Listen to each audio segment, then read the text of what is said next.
Oh, ladies and gentlemen, thank you for joining us. SWAC Tournament Night for another edition of the Madness Basketball Podcast. Myself, Doc, TP, Marlo may be on the way, and Jamal may be on the way. So, first off, I want to thank everybody for joining us. It is, I mean, right off the top, I'm just going to tell you the SWAC Awards, and I know the MEAC released the awards. I haven't gotten a chance to go through them and congratulate everybody. I will get to that in the next day or so. So congrats to all the winners. But Sterling Young for Florida A&M is Player of the Year. Milton Matthews is Newcomer of the Year. And God darn it, why don't I know this guy's name? The Southern big man. Oh. Let's just go on and get into what we want to talk about. Why PC2 ain't Coach of the Year? Let's just talk about that. All right. Wahoo! So why Coach Curry not Coach of the Year? All right. So I had this debate. Well, it really wasn't a debate because it was more like a troll fest because Keisha Kelly, Black College Experience. I'm sorry. Oh, there we go. Black College Experience was saying that Coach Craig didn't win the award. And the question that I posted was, well, we was at media day. We saw the votes come in. FAMU was ranked above Valley. De facto dead last, right? And then this coach comes in fresh off the bus with some players he got from an NAIA school and Chapman and a couple other players, put together a team, and in the middle of the season made a run to right before the end of regular season. They was number 2 in the conference. And I get what Southern did with their injuries at the beginning of the season. But I'm looking at 2 different jobs. And please understand, this is no slight to Southern's coach. It is absolutely no slight. But I'm looking at the storyline. I'm looking at the production. I'm looking at the performance. I'm looking at how he's playing the game differently than everybody else. And it's garnering results. Of course, that's going to be my coach of the year. I'm a media guy. This has got everything, all the story. Like, come on, man. That's a big old juicy steak. Of course, I'm going to take a bite. That's coach of the year. That's everything you could want for. But again, I get people want to make it the, regular season champ coaches, coach of the year. But if you had, correct me if I'm wrong, going into the season, Southern had the preseason player of the year. Yep. And I think Grambling had Grambling had their point guard had something. But most of the preseason first team all SWAC was from Southern. So right, they brought back the more experienced team. You got the most talent. And again, before y'all hop in my Twitter mentions, this is no slight to coach. Should everything go the way people are predicting, he's going to get an NCAA tournament bid, and it probably won't be a 16 seed. So he has the talent. He has more talent than everybody else in the SWAC right now. But that guy in Tallahassee got his guys to produce. And then when you think about it, it's the type of ball that Southern plays. They don't play your traditional basketball. They are hard nosed and rugged. Um,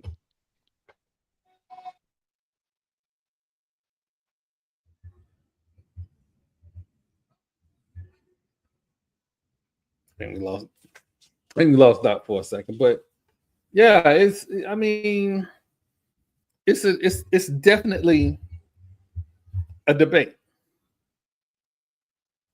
I'm not gonna sit here and be like, oh no, this Southern ran away with this award hands down. They didn't. They just didn't.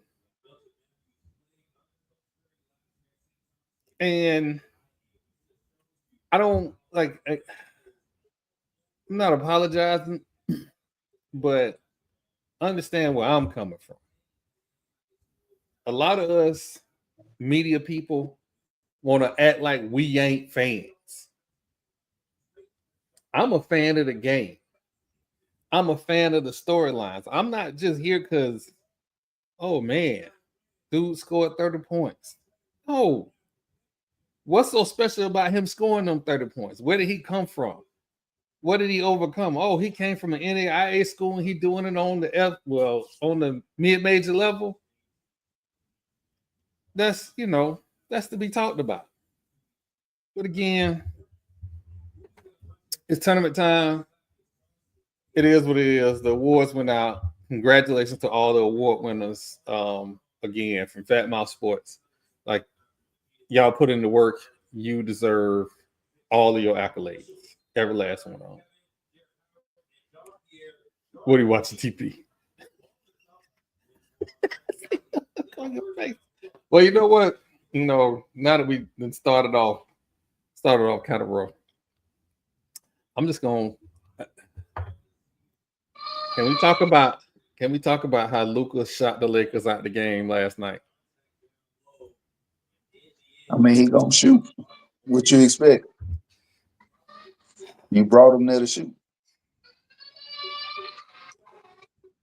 But he's a volume shooter. Sometimes that volume is gonna be misses. Zach, oh man. So here's the thing, right? The games I've watched them win, just like the game today, I honestly have there's no reasoning that I can give you to be like, oh yeah, they dominated the boards. Oh yeah, they shot well from three. Oh, there's nothing that I can tell you to say they just winning. It's tournament time. They done got hot. They figured out how to close and they winning. They beat Jackson State. That's how they got into the tournament. I think didn't they bounce out Alabama State? So I can't say they're not good. And what I'm seeing on the screen isn't like, oh, they blowing people away. They like hard nosed, like just hang around. And they were able to close, especially today. And FAMU absolutely had no business losing that game today. FAMU women at one point had a 5-point lead, and it evaporated as soon as they got it. And that's been FAMU's MO all season. Going into this game, FAMU and Valley had the exact same conference record. And the problem FAMU had, just like when I saw them on Saturday in Daytona with Bethune-Cookman, they had a 10-point, 15-point lead. And then in the fourth quarter, they failed to score for 2 minutes and 30 seconds and did not score in overtime. Well, did not score. I think, yeah, they didn't score in overtime. So between the fourth quarter and overtime, they only scored 11 points. And that will bite you in the butt every time, and it bit them today.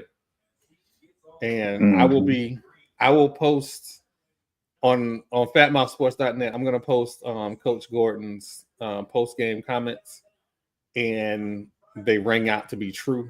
And there are some questions that needs to be answered about restrictions as far as NCAA is concerned, why players aren't able to play or couldn't play this year.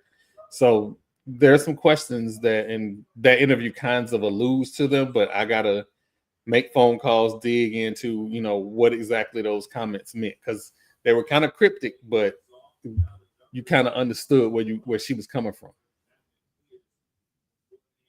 So, but Valley moves on. They play Southern. So let's see where they are against Southern.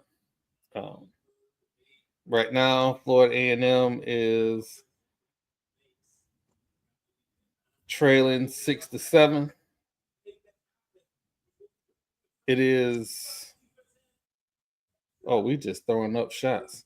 By the way, Florida A&M is playing on ESPN Plus. The SWAC tournament has been on ESPN Plus all day today. That lady has been home. If you've seen my tweet, understand my dilemma.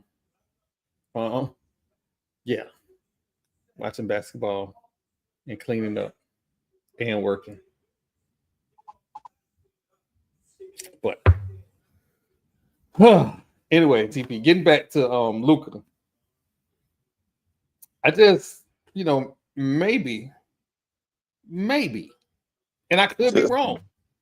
Just maybe. I could be wrong. But Luka is going to shoot the Lakers out of a chance to advance in the Western Conference. Why do you say that? Because I ain't going to lie, you sound like a hater. It's not a hater. It's not me being a hater. I never liked Luka. I'm not finna act like, I was never a Luka fan. I was never a Luka fan. Only because, again, I hold grudges.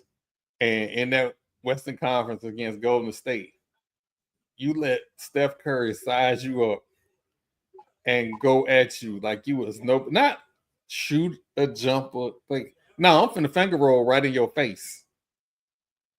I got a problem with that. Like, where's your heart? He don't, like, when he's on defense, he don't give me that, like, okay, I might not be able to stop you, but I'm gonna make it difficult. Mm-hmm. He played that Kenny Anderson defense. He played that, I'm gonna get you back next time. That's the defense he played. And that don't sit right with me. And then you playing the defense that you play and you bricking everything. And the Lakers don't have anybody else when LeBron is out to make up for those missed shots. But that's his game though. Like, he has to shoot. Otherwise, what's the point?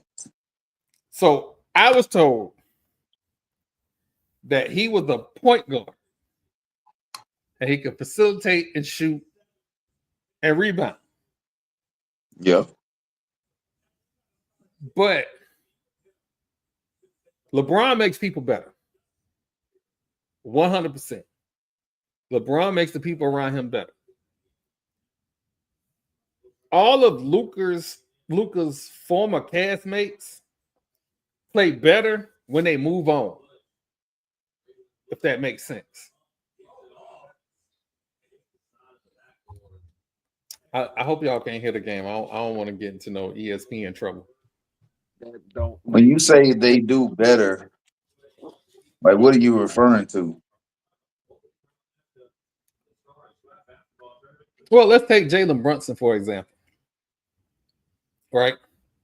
Remember in that playoff series, Jalen didn't have no help. Luka didn't have no help. Yeah. But we saw Luka not pass this man the ball. And he also didn't pass Spencer Dinwiddie the ball. And who else they had? They had Junior on there too. UTEP Step Junior was on that team, and he passed him the ball. So the narrative has always been Luka didn't have no help. But dude, you got NBA All-Stars that all of a sudden couldn't play when they was with you. Like, it's not making sense. But also, you gotta realize too, in that playoff series when Jalen Brunson was with the Mavericks, he averaged almost 20 points in that playoff series. It So, was but tell the truth, it was one game he should have had 50. yeah, it was. It was one game he should have had 50. It was a couple of games he could have had 40. He could have had 35. He could have had 50. But at the same time, it's Luka's team. So it was Luka's team. So I ain't gonna go into no Luka bashing because that's still my guy. You know, he is our semi GOAT here in Dallas. But at the same time, Luka is like LeBron because he does make his teammates better, but he also can take over the game too. And I The think only thing I still say this with my heart. He needs, excuse my language, he needs to stop bitching to the refs for every little old call. somebody else used to do that. I can't remember who else used to do that. But yeah, that's gonna be a problem because the refs gonna give you like a label. They're absolutely gonna give you a label. I'm sick right now that I'm not in Atlanta. For those who don't know, well, I'm sick. I ain't in Atlanta because the SWAC always treat me well, and I hate not being there to represent Fat Mouth Sports because they, like I said, they treat us well. But I got a health issue going. They would put my black ass out in the first hour. Listen, I had. I can't. I'm finna be over here in a FAMU t-shirt. Just put me over there. Jamal, they would have said, "Nigga, you gotta go." You do it. Get this brother out of here. Get this nigga. The hell you mean? Listen, Saturday. One more thing. Saturday, I didn't get a post-game presser with Coach Prairie in the men's game or Coach Theus in the men's game because it got real. I don't know if it showed on the broadcast. It got real chippy. It got real. Oh, I saw it. So I had Ash with me. Like y'all get ready to go if y'all think we was cousins before, it damn show showed on Saturday. So I had Ash with me, and when I saw the police like using the tables to block off to make sure the crowds don't mix, I'm like, maybe it's time to go home. And it was already Black Bike Week, so all of that was going on. I'm like, yeah, let me get Shaw out of here. And we're gonna go ahead. So we was trying to go to Bethune Grill to get the wings, but again, it was Black Bike Week, and we ain't had nowhere to park. So we was like, you know what? The best thing that school got to offer. Man, every time I see Earl there, I'd be mad because I'd be like, I want to try to win. But see, let me tell you how God worked.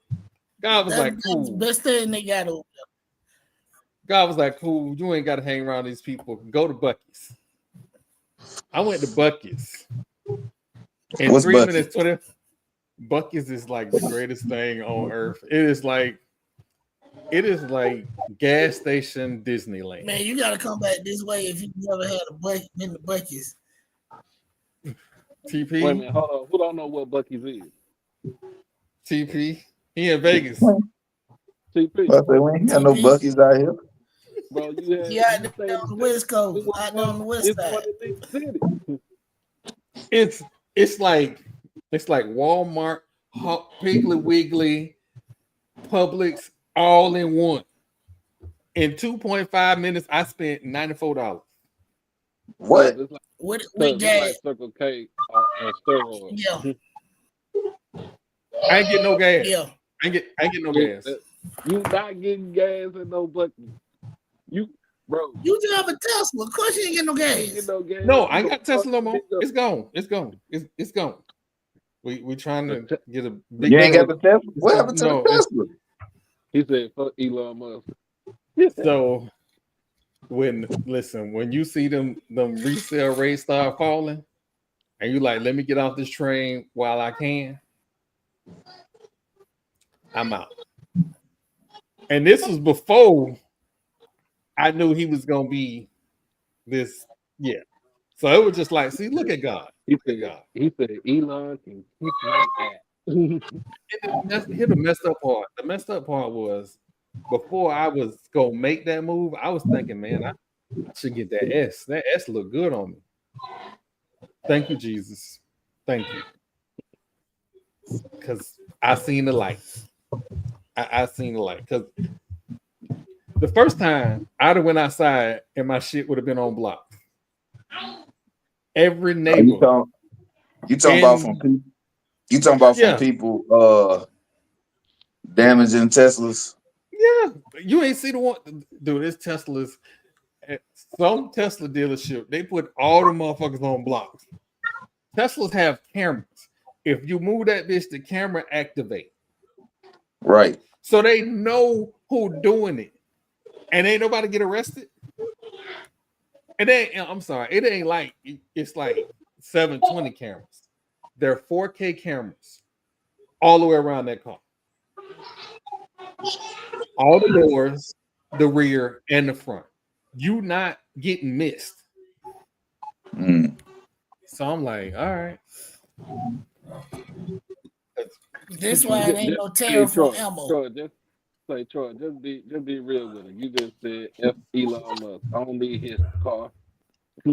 Oh no. I did. It was yeah. And then I still look at the energy rates. Why they still going up and the price of car going down? Make it make sense. Mm-hmm.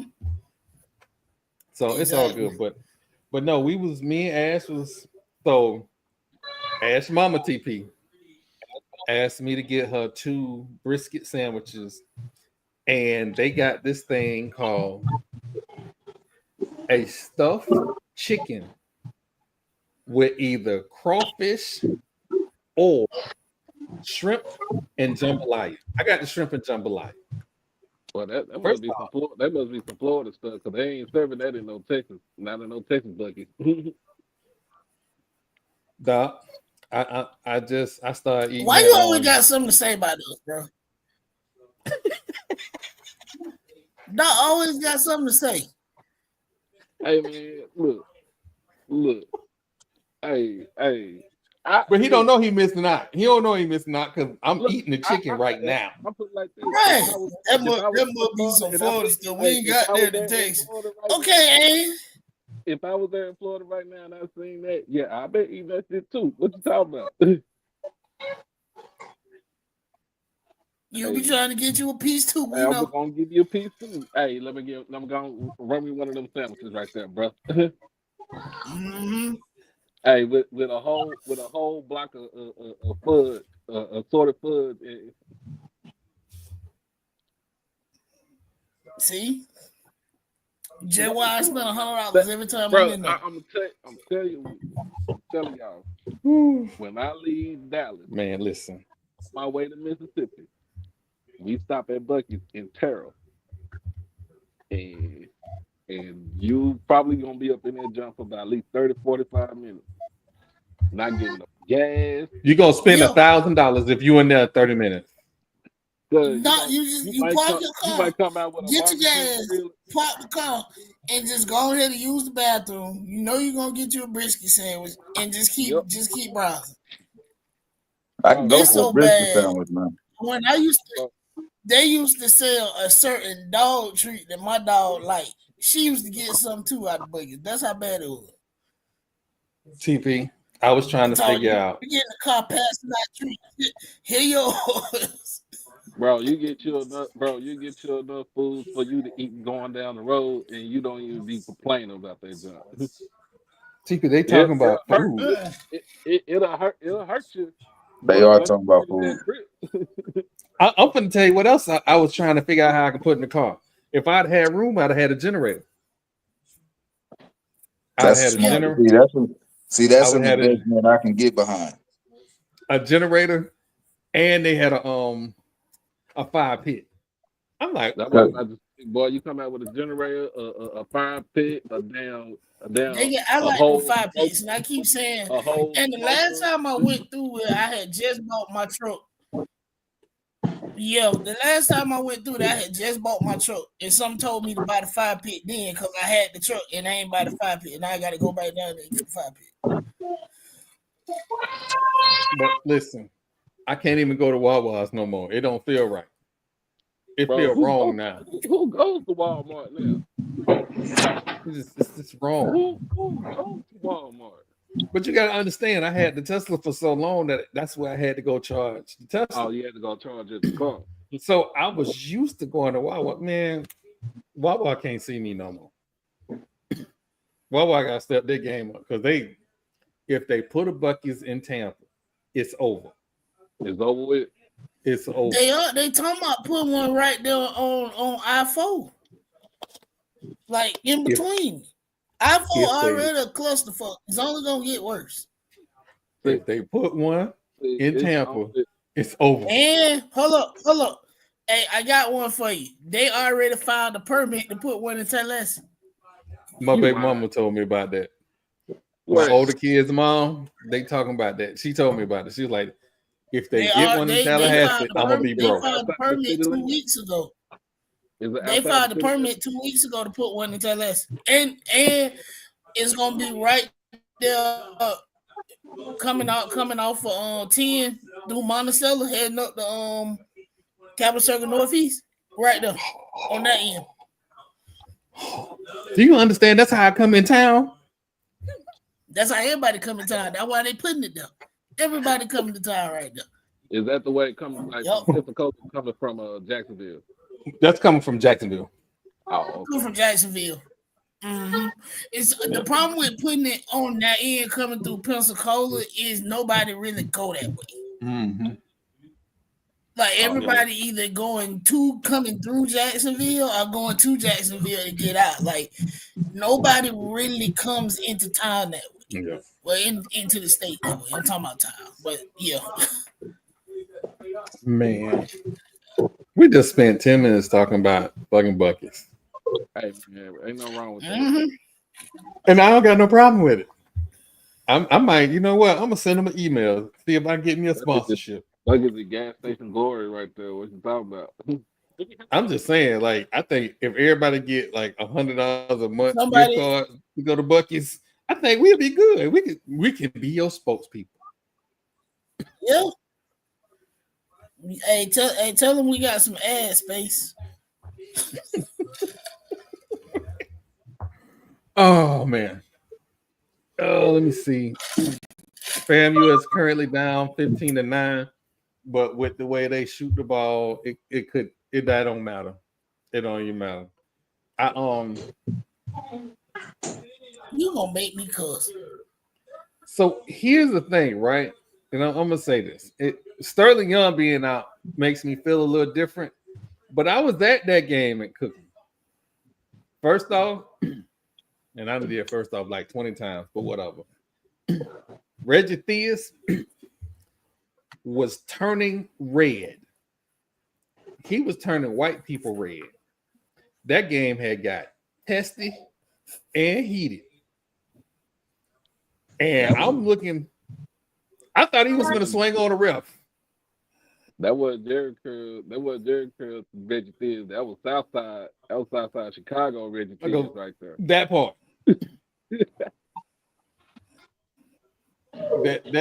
Listen, that Jared Curl had went straight for about 10 minutes. He was heated. That thing went back and forth. I posted a little bit of the first half highlights because I should never be the cameraman ever. Because at one point, and y'all don't see it because I ain't posted, at one point I'm following the game and then I get pissed off and the camera is following the other because then I got pissed off with the rep. And Coach Craig can't say it, but I can. Y'all got to start giving these boys calls. This is ridiculous. They got fouled so much they had, and this is them going to the bucket. There should have been another 20 points on the board. He might just need to get ejected one night. I want him so bad to say, I'll slap the shit out your mom. That's what I want him to say. So bad. So bad. I'll pay the fine. Mm-hmm. I'll pay the fine because the disrespect from the refs was, oh my God, it was. There was a play. What Mickey say? What Mickey say during the conference the conference call last week? He said that was a bull. No, but I think honestly, it's just time. I think we've had this conversation before. Like SWAC referees are bad, and not just in basketball. They are bad in football too. Like I don't know if SWAC not paying as much as other conferences, so we just getting what's available. But they are bad. I'm not. Oh. Again, SWAC has been good to us. I'm not just. Oh no! I'm giving. Hold on. I'm giving this disclaimer before I say what I say. The SWAC has been good to us. We've always had a good relationship with the SWAC. However, the refereeing at some point got to be looked at. Why I looked at my phone, all I wanted to do was look at the stats. Why is the Lightning getting beat by Carolina 2-0? This is not what I wanted to see. They'll be all right. Florida State men losing to Syracuse, of course. They gonna lose when the Great White Hope get there too. Good luck. Your DEIAD wasn't gonna hire another black man. That's all right. I hope you look good in orange and green. So we're gonna go ahead and, since you done opened it up, Florida State chooses Luke Lux to replace Coach Ham as the Florida State men's basketball coach. Now, word on the street is that Coach Lux is less expensive than Coach Cassell. Remember, do you want to win or do you want to repeat of the last 30 years? I want to make money. And in order to make money, you have to perform. That is the deal we struck with the ACC. So, again, I say, you can be ski mask all you want. If the football coach don't perform this year, if the basketball coach, not next year, this year coming, if he don't make the tournament this year coming, changes will be afoot. He won't get fired after his first year, but changes will be afoot because there is too much at stake in the next 2 years to be playing around. See, I said that without cussing. I can use that as a clip. I'm proud of me. I'm proud of me. Now, what I really want to say, these motherfuckers have lost their goddamn mind.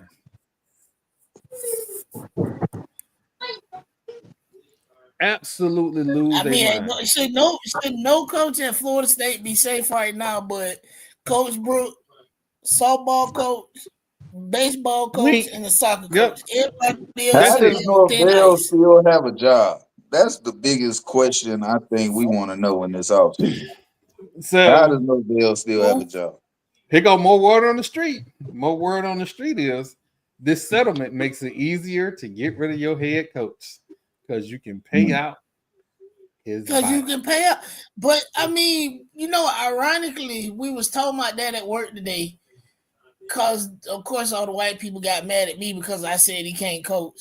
And it was like somebody said I don't know football. And I was like, then what happened? If he's this great coach, what happened? Y'all got the biggest damn payroll, NIL payroll in all of football, and he can't fucking coach. Oh, well, we went undefeated with a team that he didn't recruit. Now what? That whole team was left over from Taylor that didn't leave.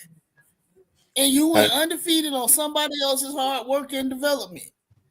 And now when it's time to put your hard work and development on the field, you get your teeth kicked in by South Alabama at home. TP, you know what's great about this? It ain't got to be me this time. I can just sit back and relax. I've been the bad guy for 3 years. For 3 years. I don't care about it. 3 years I've been the bad guy. Oh, I feel good. I'm sorry. I shouldn't be this way. I should be a better person.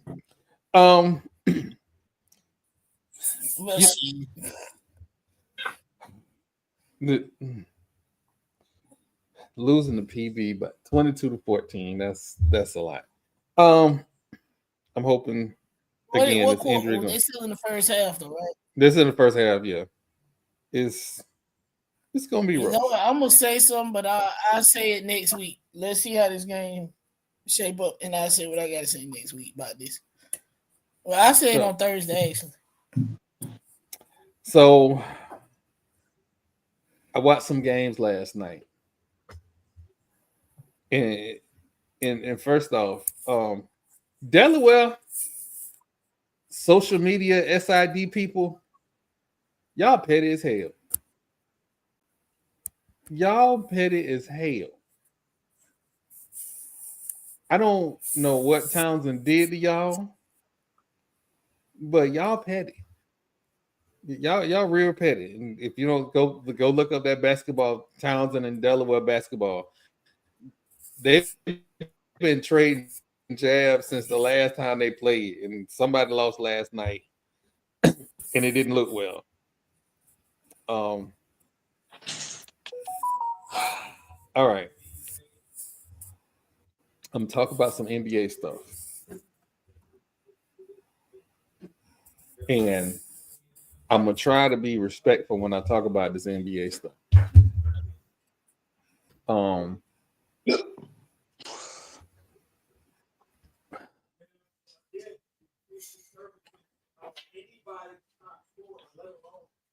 OKC got beat by Denver last night. And I'm sorry, but the man who can't get off the curve, the man who can't touch the bottom of the backboard is still him. And he looked like he out of shape, but he ain't out of shape. Because any man that can give you dang near a triple-double every night, and he the MVP. He walked into Oklahoma City, outperformed their star, and walked out with a dub. Somebody tell me why I'm wrong.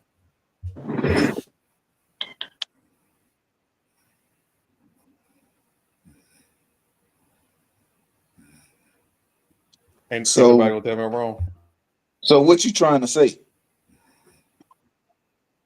Because you just stated something that happened, but what are you trying to say?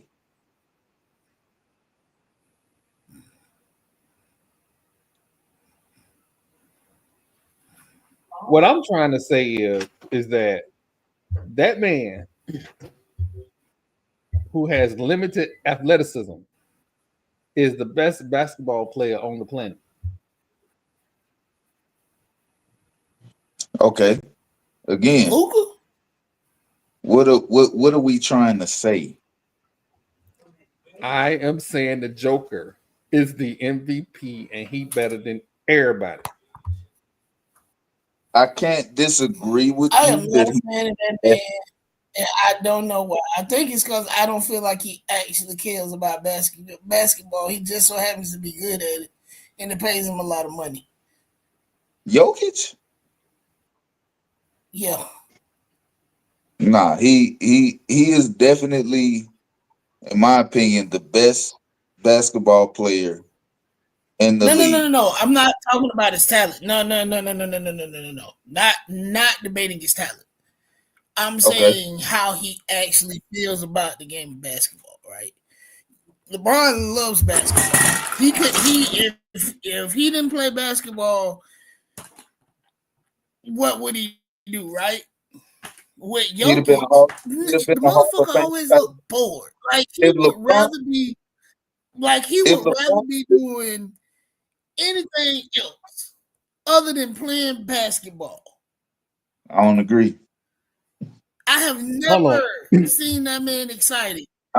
in a basketball game that he is playing in. If LeBron James wasn't playing basketball, he would have been a Hall of Fame tight end. His career would have already been over. He'd already we'd be talking about him going to Canton right now. But in basketball sense, but we can tell, bro. LeBron James loves basketball. Loves the game because he appreciates every aspect of it. Loves his horse more than he loves basketball. If Jokic didn't love basketball, he wouldn't play it the way that he does. In Serbia more than he loves basketball. He loves what? To be fair, that was after he won the chip. That man was looking bored at the championship parade. Stop it. The dude was in the. They gave him the trophy, and this is Jokic. So you basing all this off of his facial expression. We're not talking about the way he actually. When have you seen this man excited about anything when it comes to basketball? That's his personality. And again, this is not me saying he doesn't have the talent. He is absolutely talented. Bro won a horse race. I was like, hey, bro. He was more excited about his horse winning that horse race than him winning the MVP, a championship, and finals MVP. If Jokic wasn't an NBA player, he'd probably be a serial killer. And you'd never know it.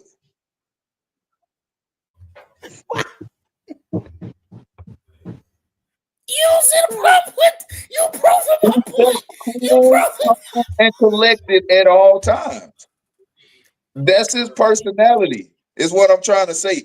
I let the game speak until his horse wins a race that is not the man was excited about a horse race and it wasn't even the Kentucky Derby. Okay. If this horse would have won the Kentucky Derby, I would be like, you know what? I understand. It wasn't even the Kentucky Derby, bro. Won. It don't matter. But I think that's more about the investment. But I say all that. The way Jokic plays the game, I can tell he appreciates it and loves it because of all the tools that he has in his bag. He is the best player in the NBA. He has won MVP. He has won a championship.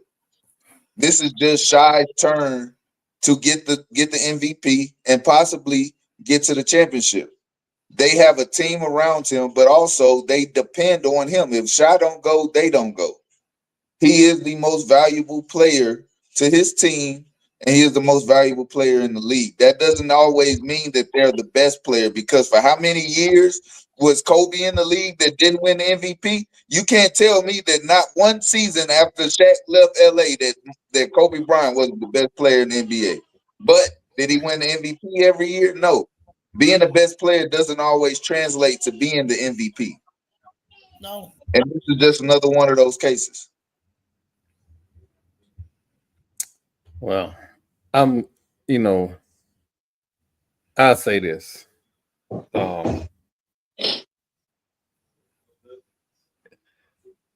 Jokic has a certified number 2. I don't know if Shai has a number 2. Exactly. And people tell me, are you gonna say Chet? No, Shai.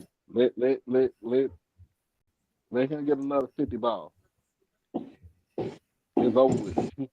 That boy, somebody toss that man. You tomahawk steak, bro. Just you take Shai, take SGA off the Thunder. And what is it? What is that team? I don't think that team is very good. Okay, so you take SGA out that team. He is the most valuable player on that team.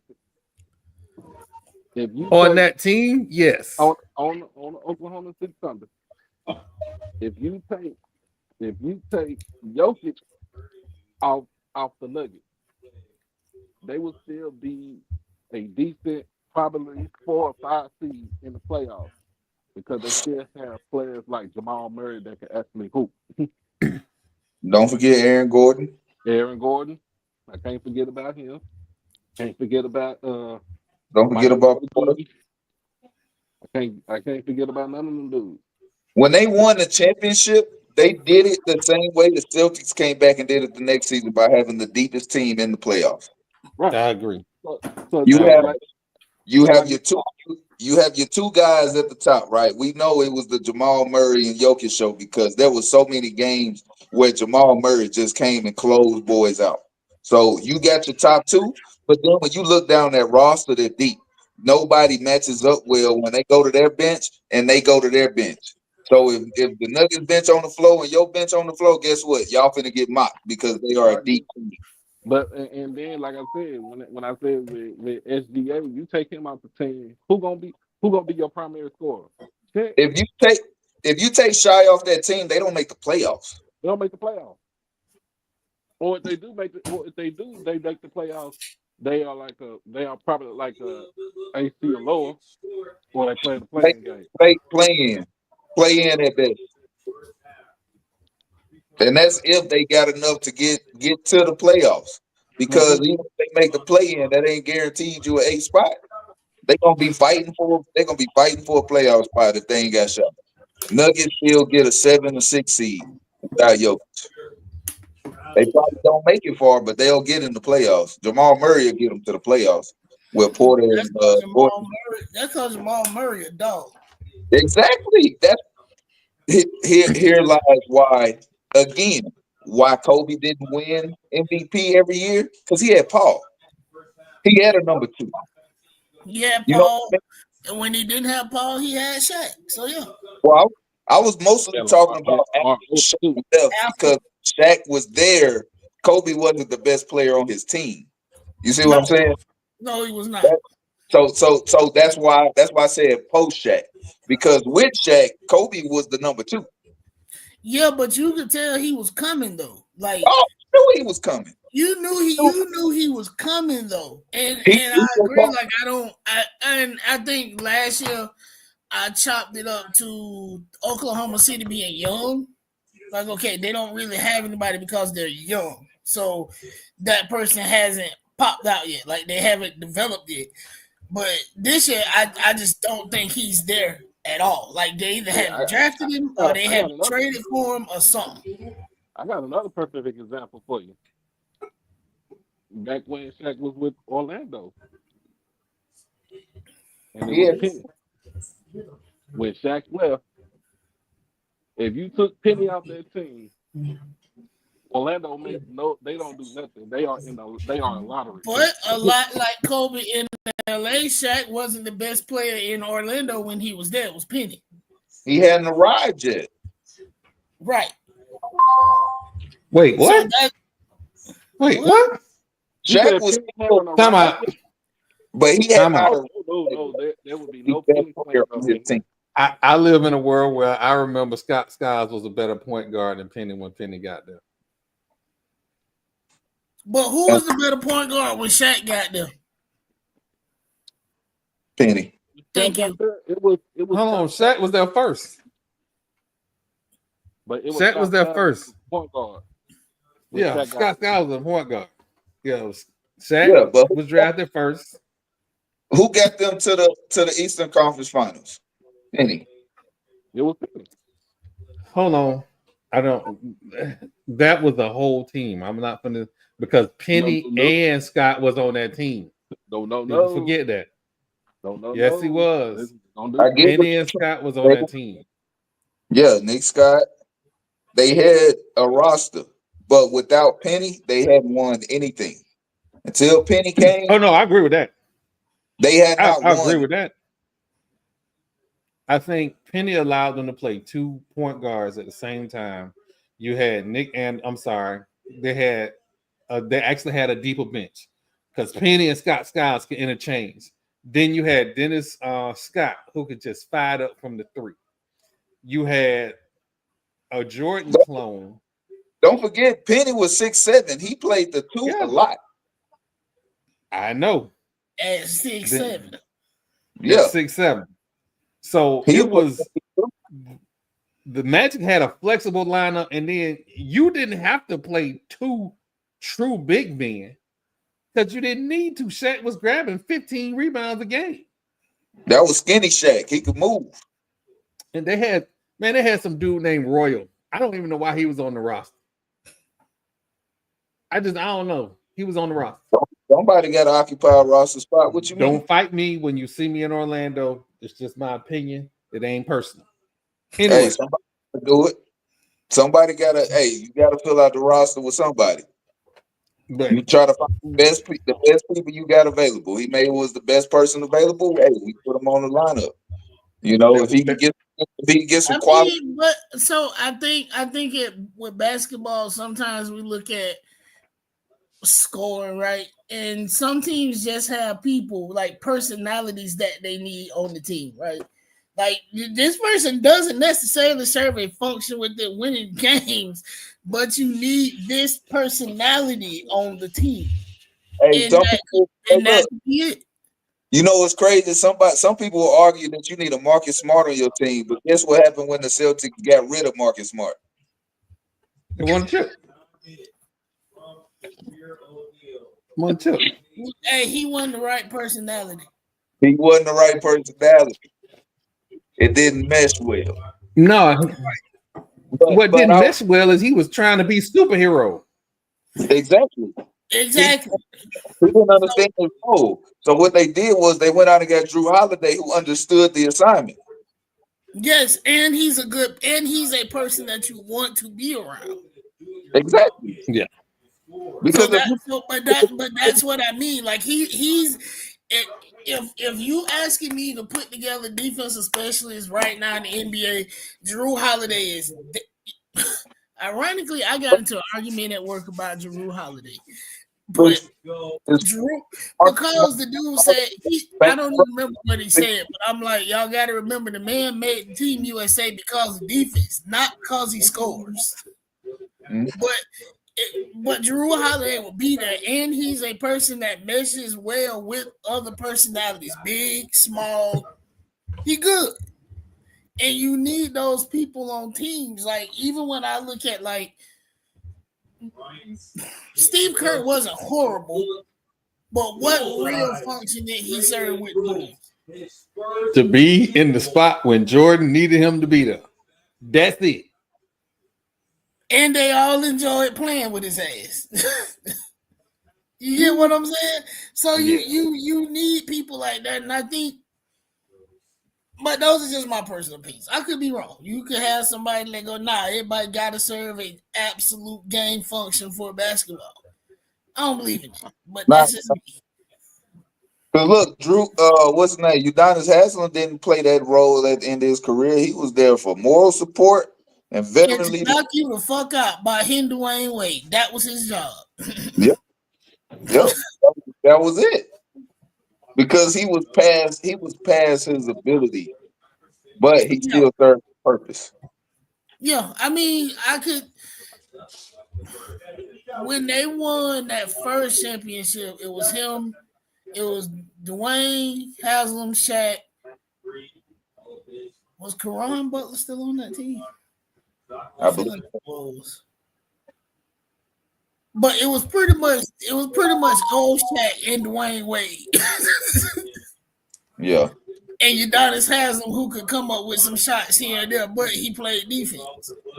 And he didn't mind taking a foul if you hit Dwayne Wade too hard. Mm-hmm. We need to go back to a world of enforcers.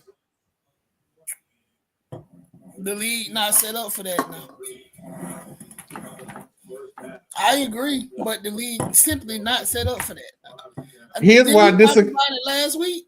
Hold on. Here's why I disagree with you. The Knicks just signed PJ Tucker. Hey, that's a legend right there. Yeah, it's gonna be fighting back in the Garden. About time. Hey, I ain't gonna lie.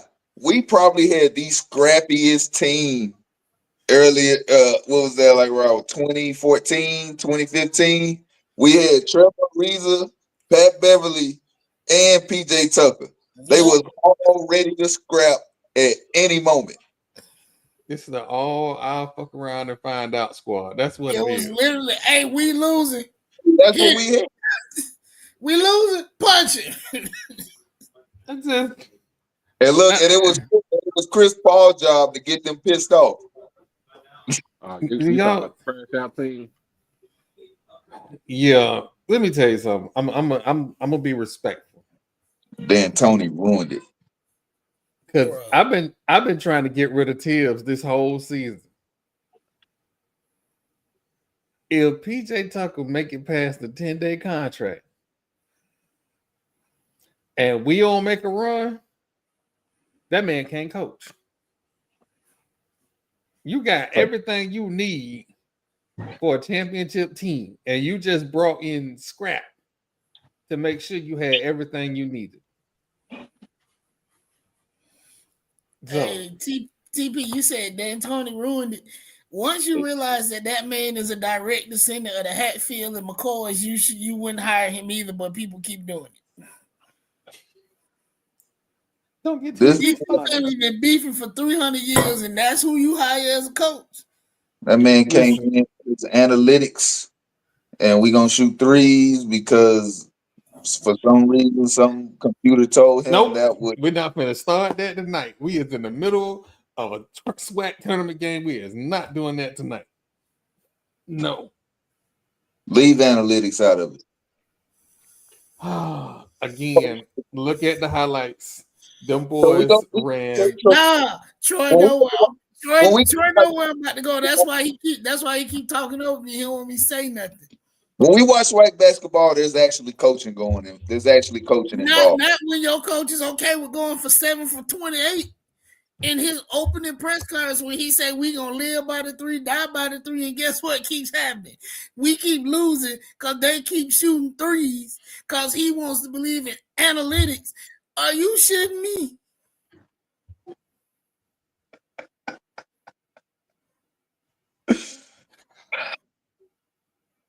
When has it worked? It don't, and they keep believing in it.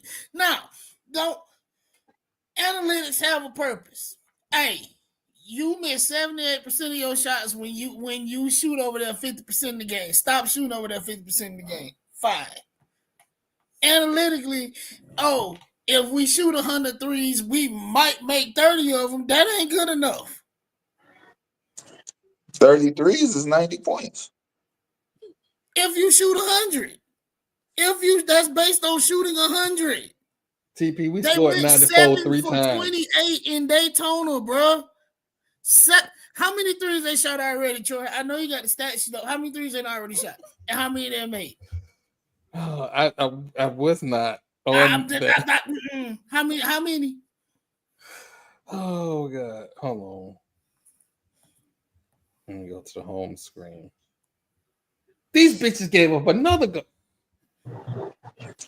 I don't know if you have to mute that out. I don't know if you can say that, Troy. You said retard 2 weeks ago. I did not. That was me. That was me. I said that. I said the dreaded R word. All right. So and I got scolded. Right now, Florida A&M is shooting 26.7% from 3, 4 of 15. 4 of 15. We got a whole nother half of basketball to left. So guess what? If they continue at the rate they're shooting, he's going to shoot 33s for the remainder of this game, probably 35. So if he might make 17 of them. Guess what threes lead to? Long rebounds that they not gonna get back on defense for. Oh yeah, because y'all do 4 out, one in the paint. Yep, because they shoot a lot of threes, and y'all heard me say in the group chat. I wasn't high on him, but I do believe everybody deserves the same fair shake to succeed. So that BS with that one contract was never right, and you will always hear me go up for it. That was bull. I still don't care for his philosophy of basketball, and that is also okay. Well, if I'm being fair, yes, the percentages are crazy, but I have seen in way too many games they hit a streak That's how a lot of teams, how they beat a lot of teams. They hit a streak of like 7 threes, and then the game is over. Now, can you do that's that? Too much like that's living on the edge. That's like driving to work every day and your gas light on.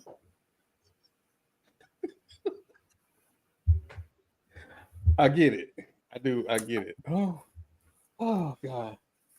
Y'all make it hard on me as the editor because I gotta use that clip.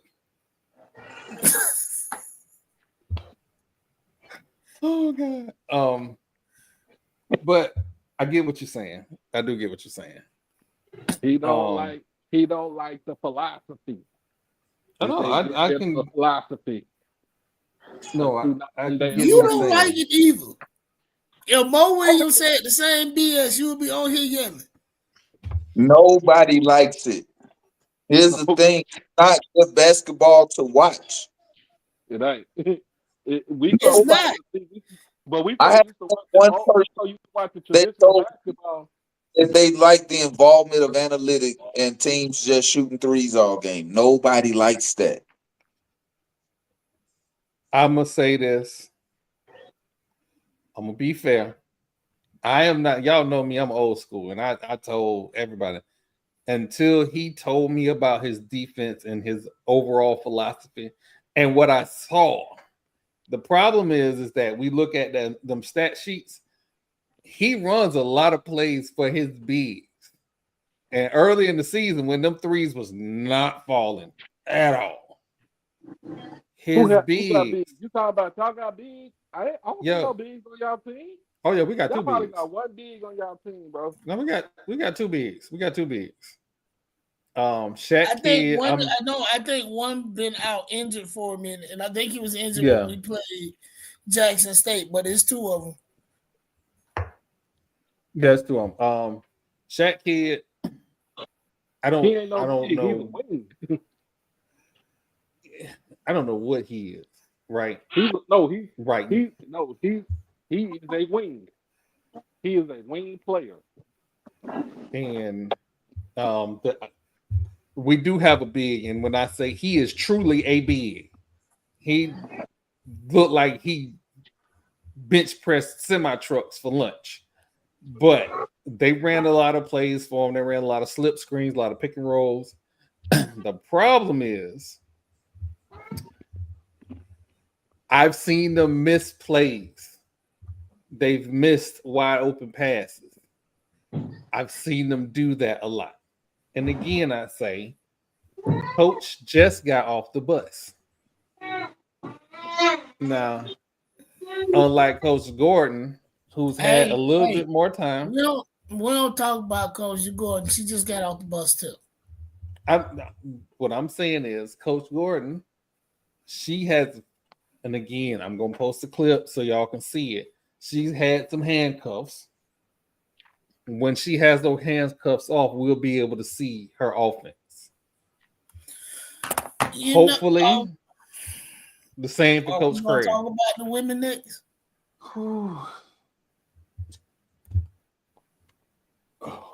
I'm gonna be nice. You're gonna try to get me. See, TP, man, help me out.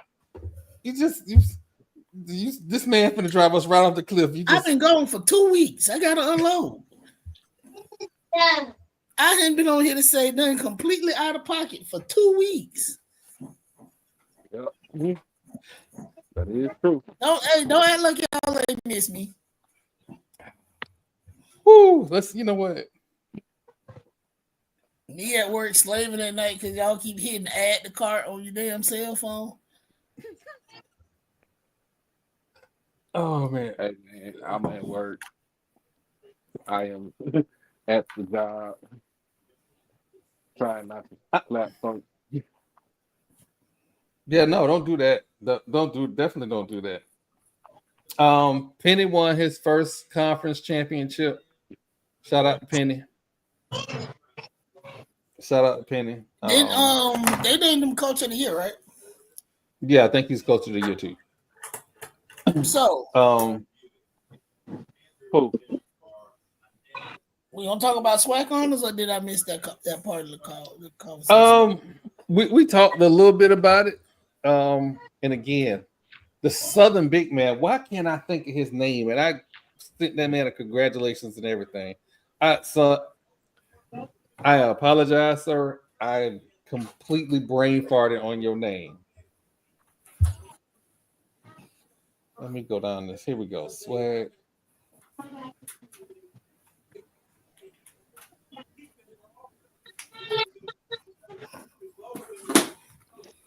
Andre Nunnally, the big man from Southern. He's been consistent. He has been healthy I think he's been healthy all year, and he's been a consistent force on that team. So he's the Iron Man in the conference. I guess because they had they had a few injuries early in the season, and then freshman of the year was Dorian McMillan from Jackson State. So yeah, 3-point assassin, leading scorer for the team too. By the way, and so since we've been real controversial on this side, and the only controversial I feel like is why Query wasn't Coach of the Year. Well, because they're gonna get to the best team in SWAC. And Southern was the best team throughout the whole season for the conference. Say that again. So they gave it to the best. They gave the Coach of the Year to the best team in the SWAC. No, I understand that, right? And I'm gonna take it back, and she's not gonna see this. But I had a conversation with I can't think of her name. I think she went to PV, and now she at Valdosta State, but she be on HBCU tour. Oh, you talking about Jess? Yeah, and I think that year Willie won Coach of the Year, and she was adamant that it should have went to either the dude at PV or the dude at Texas State, at Texas Southern, because they had been picked like lower in the conference and they produced. And she was adamant, and I remember me and her had it was a back and forth, but it wasn't like no bad back and forth or nothing. And I was like, you know what? I can see what you're saying.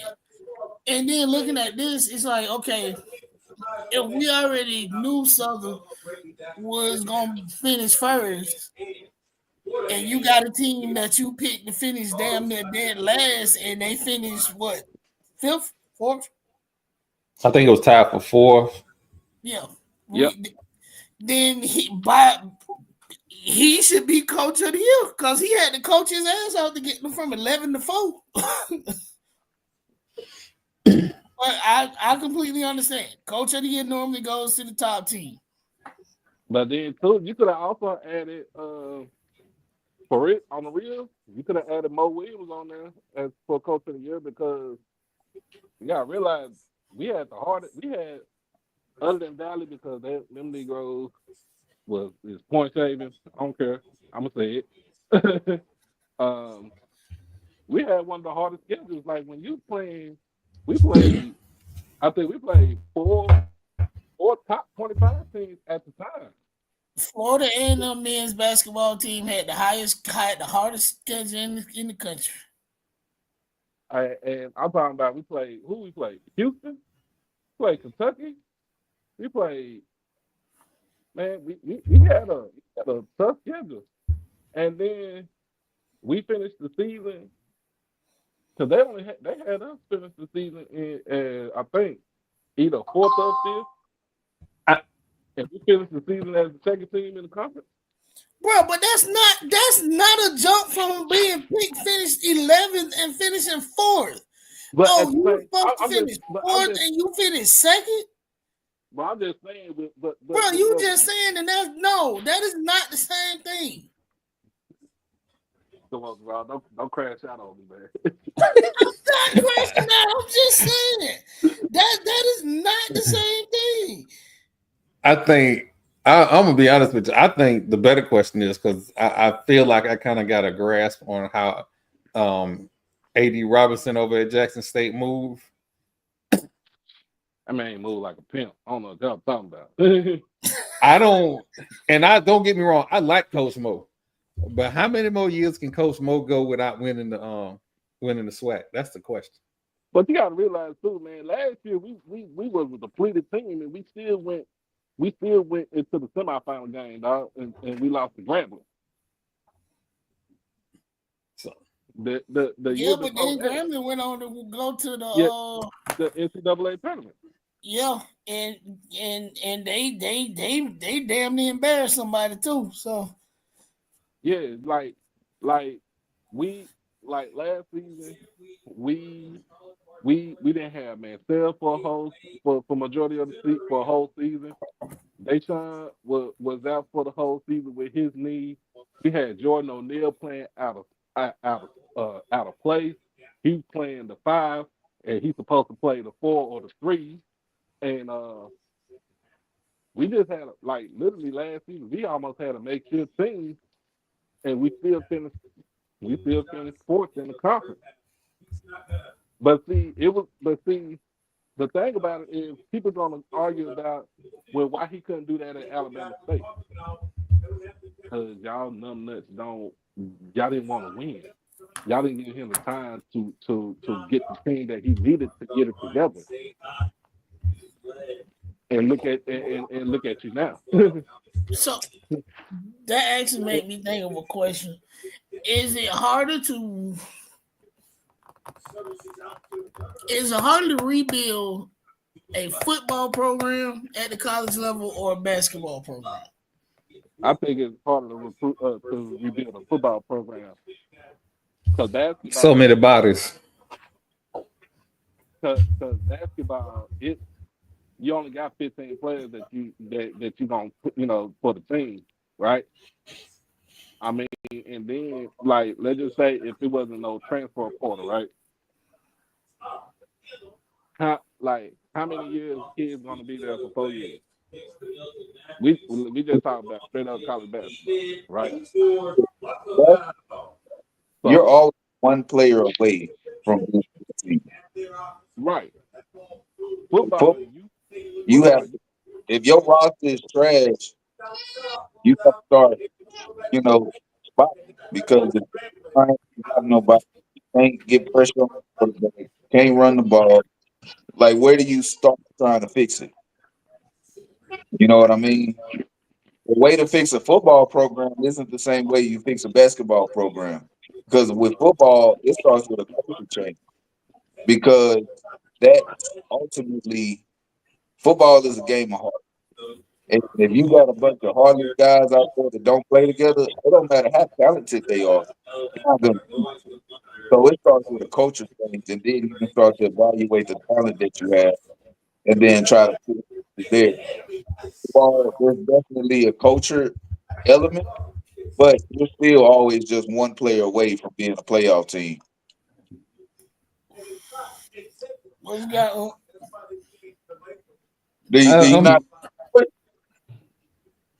I'm gonna say this, and I'm gonna put it in the light because of everything that's happening across the street.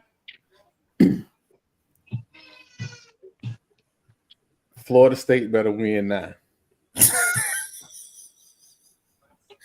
I mean, damn all this we need to rebuild. I think it's because I played basketball, so I see it different. Yeah, you're right, TP. So, yeah, a lot of times you are always one player away, but we have seen teams in schools over the years that never get that one player. Or they think they have that one player, and that person never develops. So I got it on good authority. Go ahead, TP. No, that's all I was. That's all I said. Like, you're still just one player away. Like, there's a lot of schools that they just never get that one player. Remember when the Longhorns were struggling, and then we get Kevin Durant, and now we're a Final Four team. And he was going not just, but hey, remember, not just KD. You got LA. You got LaMarcus Aldridge. You got DJ Augustin. DJ Augustin was there too. I like that dude, DJ Augustin. Clearwater. So we had one until Kevin Durant came. He was one player away. My head coach is from Clearwater, Florida. So let me tell you what I expect. Luke is from Clearwater, Florida. So let me tell you what I expect from Florida State basketball. I expect to see a player from Gibbs High School on that basketball team.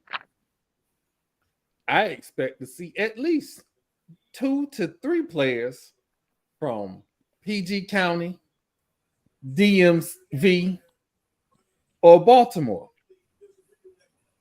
That's what I expect to see this year coming up. Yeah, and I don't mean from the. You would have seen. I don't mean from last year. You would have seen that. You would have got Sam Cassell though. You hear what I'm saying? No, but right. Had y'all hired Sam Cassell, you would be getting on it. Sam Cassell would have been all that Tampa Bay Tech trying to get people. That man ain't going to Tech. That man ain't setting foot on that side of the bridge to get nobody.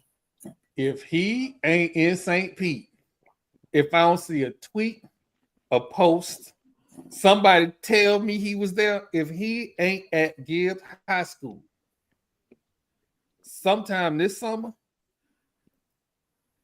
it's smoke. It's Mike Norville level smoke. It is a school in your state that has a superstar going out of state, and there are 3 other players that went to the state semifinals. You better pick up that phone. You better show up. You from Clearwater. Like, it was all good till I looked at his resume just now. Claire Smart, he have his ass down there too, trying to grab 1 or 2 of them. So, I think Query, like, hey, check dude out. Check dude out.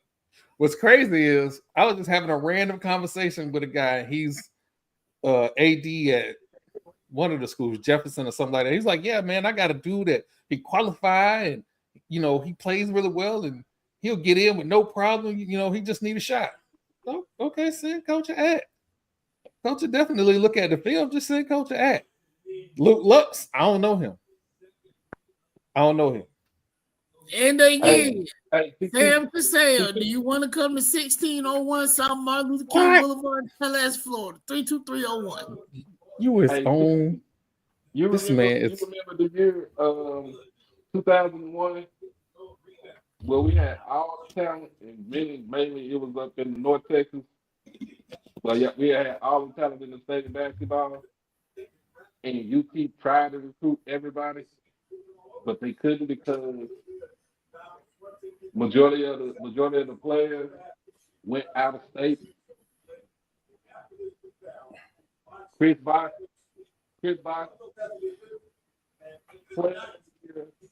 Dallas Lincoln. He went out of state to Georgia State.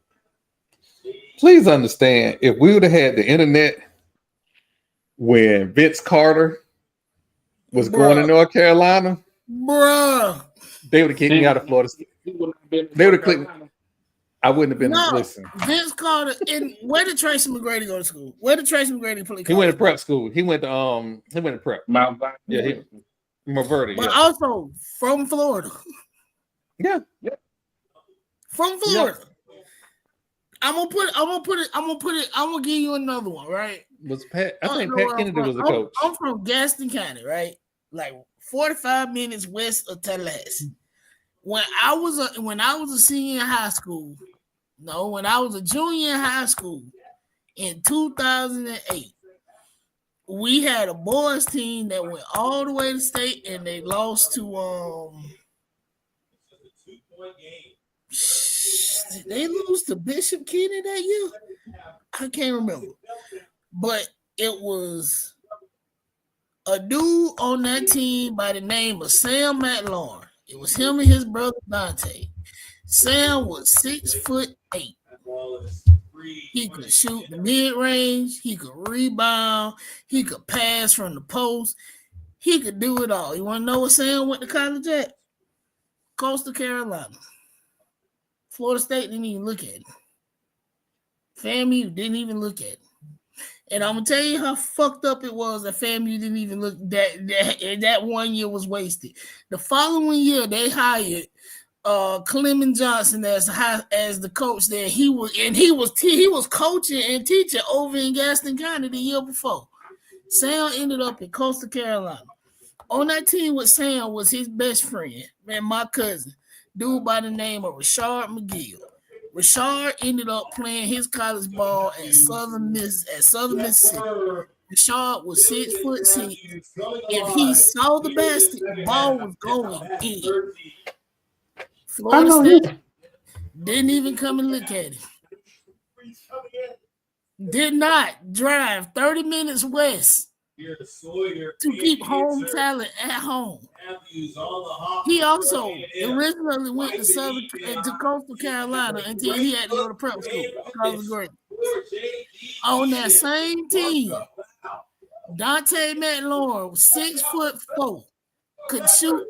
That man was shooting 50% from the 3-point line when we were in high school. Guess what? Didn't get a college offer at all. The other dudes on that team, we were all in the same class, 2009. One ended up, all of them ended up going to junior college. Guess who didn't come to see him? Leonard Hamilton of Florida State or FAMU. If y'all wondering why I got this big old grin on my face, Chapman, who coach says the glue guy on the team, is 2 for 3 from 3-point land. He got 6 points. We're now shooting 35.3% from 3. I feel like I ain't gonna say it. 6 for 17.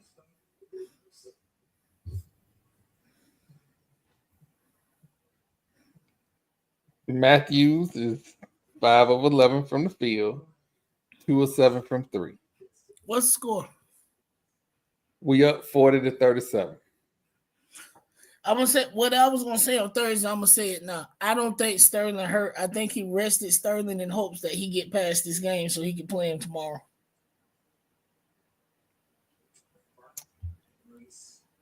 If they get past PV, the matchups look real good going forward. And that's what it is. He is banking on those other guys to step up.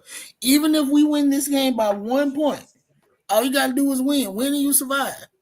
Then he gets a fresh Sterling against everybody else. Yeah, because he had a rough game. Like the Bethune game was physical. Mm-hmm. It was chippy and it was physical. And I missed the shot of the night. Sterling hit a 3 in the corner, turned around, looked at the bench, had some words, and ran down court. That was the shot of the night. Well, Coach Steers embracing after all of the chippiness and whatever. That was the shot of the night. But again, I was trying to get my kid out of there, so I missed that. But it was a physical game, absolutely physical game. And Bethune-Cookman has a G League player on their team because that motherfucker is ice cold. He was pretty much shut down the whole game and hit the game winner at the end. But again, Coach Steers, he NBA guy. He know NBA talent. So, but if, like you said, FAMU gets past this game, these matchups look real, real good. And like Liv said, they could make a run, but just based on matchups. They could, but it's going to be dependent on a rested and healthy Sterling. Yeah. If God forbid if he is actually hurt, those matchups look completely different. Different, yeah. Yeah, they do. But like I said, love Florida State to death. Y'all ain't in the Bay Area this summer. It's gonna be smoke. We're gonna take a real quick break. And then we'll be right back.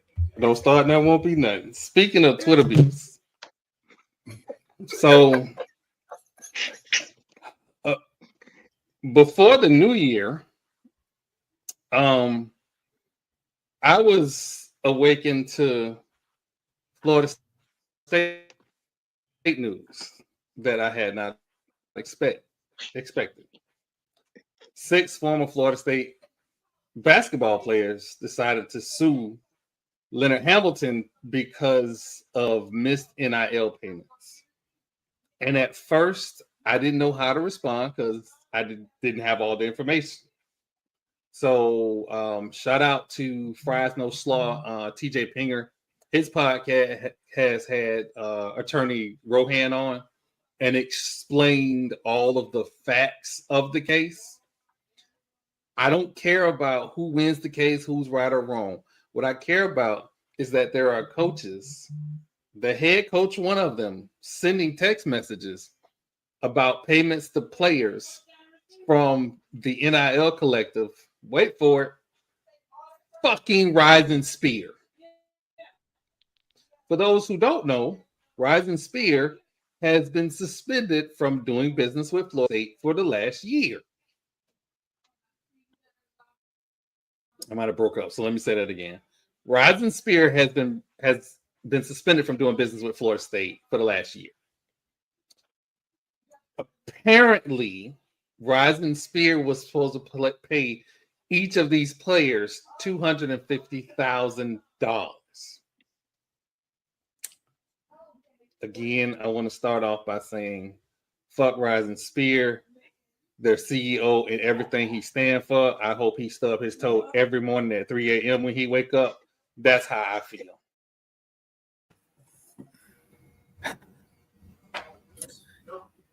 Is Rising Spear even still a thing now? They are no longer a thing, but I want to make sure every opportunity that I get a chance to whack that mold and make sure it don't ever come from up on the ground, I'm gonna whack it every fucking time. Whack-a-mole. Yeah. So let's just run down the list of transgressions. You allow the assistant head football coach and offensive coordinator to bring an athlete to you. Ended up in suspending the coach for 3 games. And I think we lost some scholarships or something. We had and y'all lost y'all offensive coordinator that he did turn around and blame the failed season on and fired. That too. Then that man gonna kick his teeth in at UF next season. No disrespect to you. He had LSU. Then you have 6 players that you owe $250,000 to. Nobody told you to tell them young men that lie. You chose to told that lie. Right? We're not Florida. We don't do that. Then instead of stepping up and the money you disperse to other NILs, the money you disperse to other Florida State NILs to, you didn't pick up the phone and say, hey, we got some obligations. Can you take care of those obligations for us? You didn't do that either. So again, fuck Rising Spear, the CEO, and the staff. Anybody associated with Rising Spear, I hope you wake up every morning and stub your toe. You are a black-only university. You should not be allowed to be called an NIL. You shouldn't be allowed to be associated with an NIL. They should ban you from being part of the boosters. Because a lot of times what these NILs are boosters who feel like they should be bigger than what they are.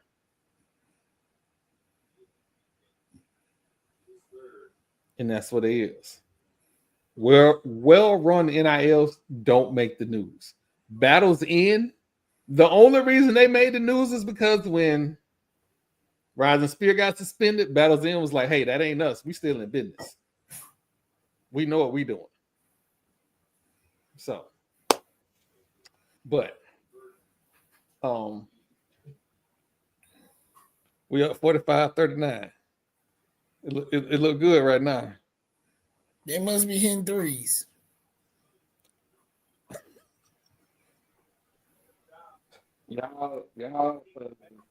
y'all boosters need to watch a video from SMU back in the 80s. Well, it's not even. It's not even that. It's look like right now they're shooting 33% from three, 46% from the field, while PV is shooting 43% from the field, 33 from three, and I know you lying. You better not lose to a team that's shooting 42.9% from the free throw line. If we had the bodies, I would be fouling every other play. Every other 42. Let's see what the rebounds look like. They're out rebounding us 21-18. Here's the key. What do the turnovers look like? We got 11 turnovers. They got 12. I think the only thing that irritates me about this team is the turnovers on low post entry passes. That is going to make me go great. I mean, with everybody running hybrid centers now, how many people actually have to make low post passes? I saw 9 turnovers on entry passes. And I know the women had more. The women don't even have a center. What? Low post entry passes. They don't have a center. Oh, what is the young lady's name? I know her name. I'm very familiar with that young lady because I know her sister. Her sister got drafted by the New York Liberty. She played at Alabama. She played at not Alabama. She played at Mississippi State. Her sister was a dog, and that's who I thought we was getting when she came to FAMU. Boy, was I wrong. I know she's had some injuries, but still.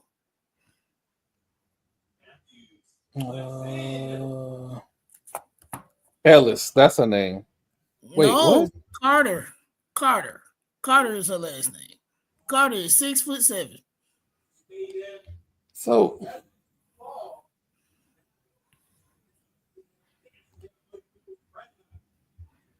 I'm gonna tell you, in the Bethune-Cookman game, I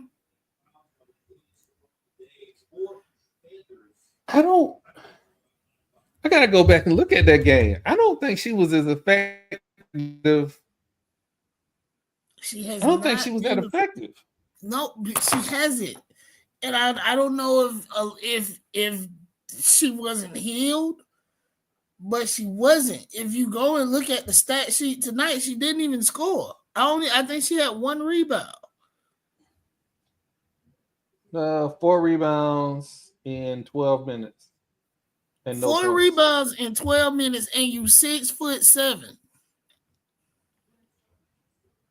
Yeah, I think she might be injured. And she's done after this. This was her last year. She's done. She's done. McEvans is done. Sabu is done. I think Hendricks has another year. Technically, Delancey and Purifoy get all 4 of their years back because they started at a junior college. Both of the Thibodeau sisters are done. Hold on. So, no, we're not gonna do that here.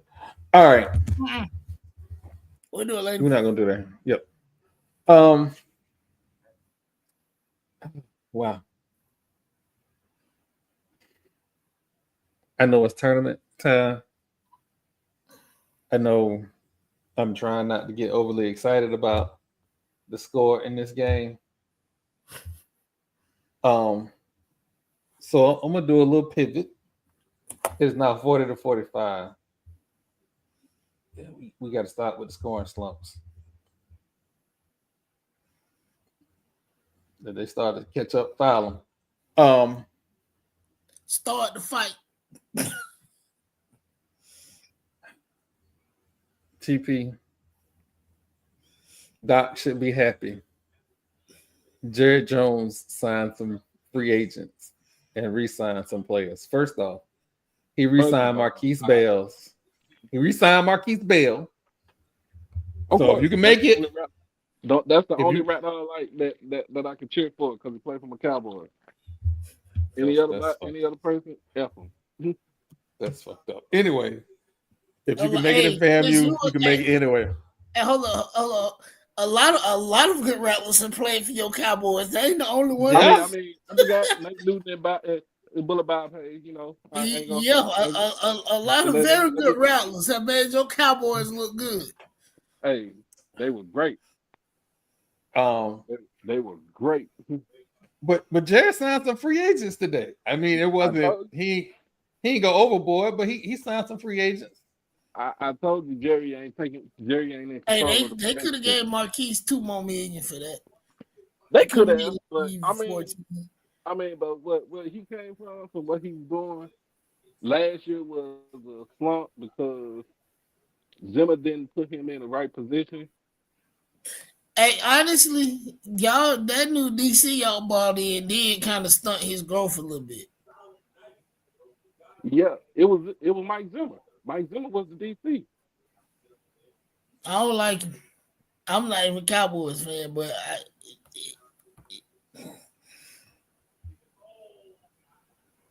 but I say this. I said this earlier. Jerry Jones ain't in charge of the free agents right now. He has, in reality, I think last year he was trying to do it all. He tried to do it all for himself. But this year and previous years, it has all been on Steven. Steven Jones is in charge of the free agents. Steven better get that man a Super Bowl before he go meet his maker. That's all I'm gonna say. They'll win one when he dead. Well, hell, that's been knocking on his door for the last probably about 4 years. But can we talk about how Troy gonna end up needing the bail bondsman because he done had Tom Brady caught told 3 times in a row? Because what? Tom Brady, he got to go. What in the absolute? Everybody said Tom Brady has so much influence with the Raiders. What was this free agency? What? We got a quarterback. Yippee skippy. It was 10 wide receivers. You mad? It was 10 wide receivers. Who he gonna throw to? DK? He still got the draft. DK is in Pittsburgh, bro. DK didn't go to Pittsburgh. They went out and got Geno. Hey, but they don't even have a QB. They do have Geno Smith. Went over to No. The Steelers don't have a QB, TB. They can still bring back Russell Wilson, or they can go get Aaron Rodgers. That would be dumb as hell if they gonna get Aaron Rodgers. DP want to see the drama show. You want to see the content. Aaron Rodgers and Mike Tomlin not gonna work together. If the moment Mike Tomlin called Aaron Rodgers a dumbass, he ain't gonna want to be there no more. Hey, he just got he ain't gonna have a choice. But here's the thing: the Steelers got DK Metcalf and George Pickens and Darnell Washington. Yeah, but they ain't got no running back because they let Najee Harris go to the Chargers. Najee wasn't good anyway. Jaylen Warren was the best running back on their team. Mm. We hold on. We're not finna get off these Raiders. We're not finna get off these Raiders. I'm not finna let their ass off the hook. The Raiders going and getting Geno Smith now means they don't have to take a quarterback in the top 10. Matthew Golden probably going to be the pick. We're going to give Geno Smith a 4.29 wide receiver, and he either going to be great or this going to be his last stop in the NFL. You say, hold on, you said 4.25. 4.29. 4.29. He ain't got to run no routes. Just go deep. Just go deep. No, he runs good routes though. He's the whole pack. He's the best receiver in the draft. That means we can't get Gentry. Nope. Genty. Nope. Probably not. You know, I think let me look at the top 5 again, because I think Genty might be going off the board fast and early.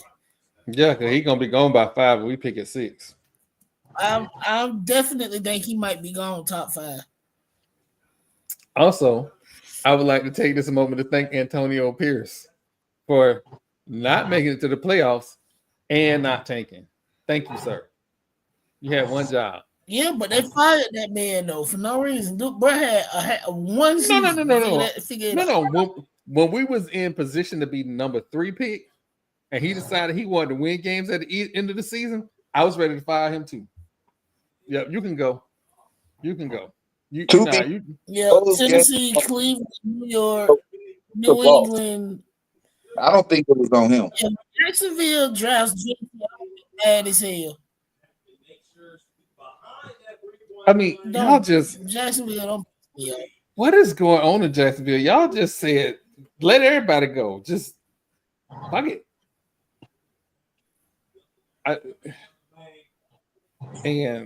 I was excited, and then I quickly would just shut up. Like, what are we doing? Marlo should be asking that question because the Bucks. Bro, what are we doing? Well, the Bucks re-signed an injured player that's been injured the last 3 seasons. Chris Godwin has been a no-show at the end of the year for the last 3 seasons, and they extended this man. Talking about, listen to this shit. Talking about he turned down $20 million from the New England Patriots. He did New England a favor. How about he can sit over there in Tampa Bay and do nothing and get paid? I turned down New England too. Talking about he want to help Baker Mayfield win the Super Bowl. From Tampa General Hospital, how you do that? Hey, hold on. Wait till Thursday so Marlo can defend his quarterback. I ain't defending my just want to beat the seal.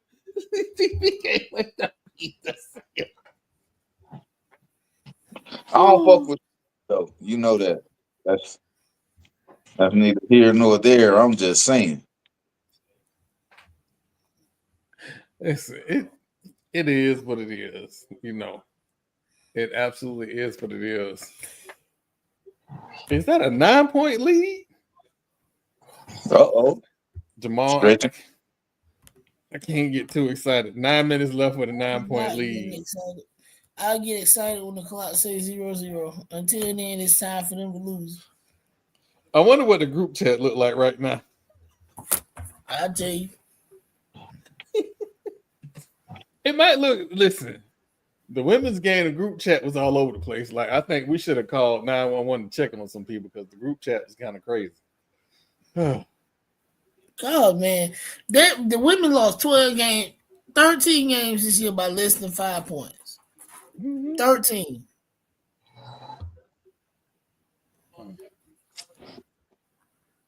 That mean they right.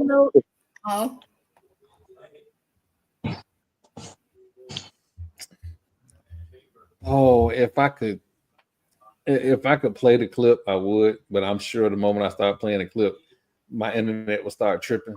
But I'm gonna post a clip tonight on fatmouthsports.net.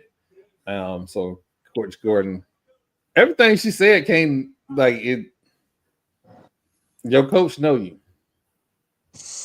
I will say though, I had never heard a quote like this from a coach. But she said, I treat my stepchildren just like mine. I'm like, wow. Okay, coach. I wasn't expecting, listen, that was the first time I had been in an interview with coach. That one kind of threw me. They were like, you want to ask a question? I got what I needed. Soundbite done. Shout out to Fangs Up Podcast. Apparently, we getting Alabama SID as our SID. Alabama State. Bama State. Bama State. I'm sorry. And that's cool. That's cool. Just know. Oh, they know they got big ass shoes for you. Big shoes, and know my email is waiting. Right. And I don't just. If I hit the Mega Millions tomorrow, I'm calling Josh. What you need to come back? You don't like nobody in place. Nope. Oh, I didn't already told y'all. I know. See, I have come to accept why God right now won't let me win the Powerball. Me too. And he know I am going to give money away, but I'm going to be petty in doing it. Absolutely petty in doing it. Just so I understand. All right. TP.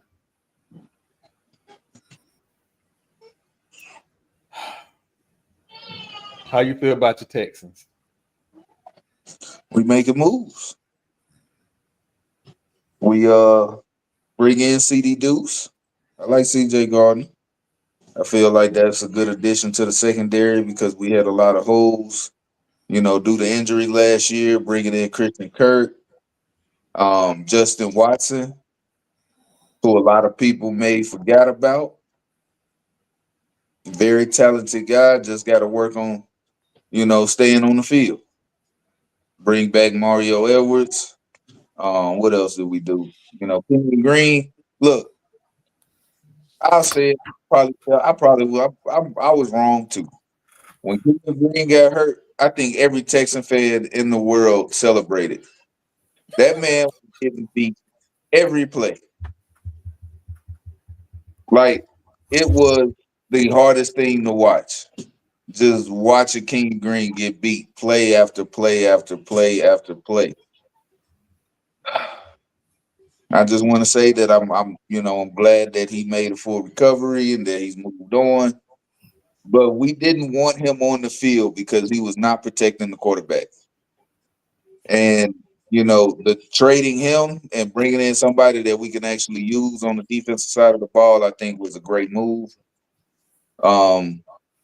Our new offensive coordinator, he's pretty much committed to building CJ Stroud to be the best quarterback in the league. That's the commitment. And to do that, we have to surround him with guys that want to play ball. We still got Joe Mixon. I say we try to go after another running back, just add some depth there, add some depth at tight end, and keep building up the offensive line. Laramie Tunsil I think he led the league in false starts. There was so many times.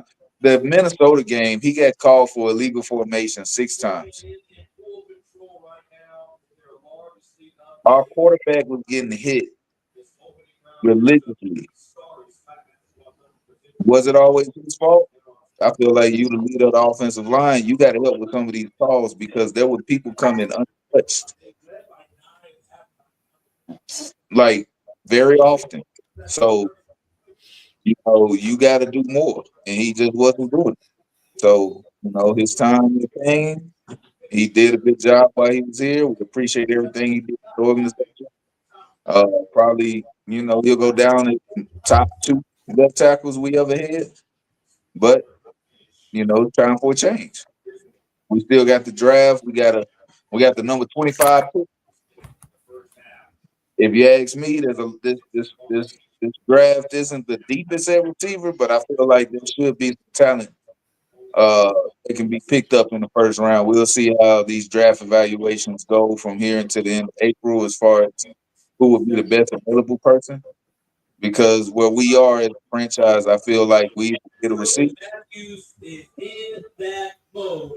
That's the thing. So I'm not mad at our offseason so far. And I'll probably talk more about it on Thursday and get down to all the free agent moves. But yeah, I'm not mad right now. I'm mad you. It's 61-46. Still 6 minutes left.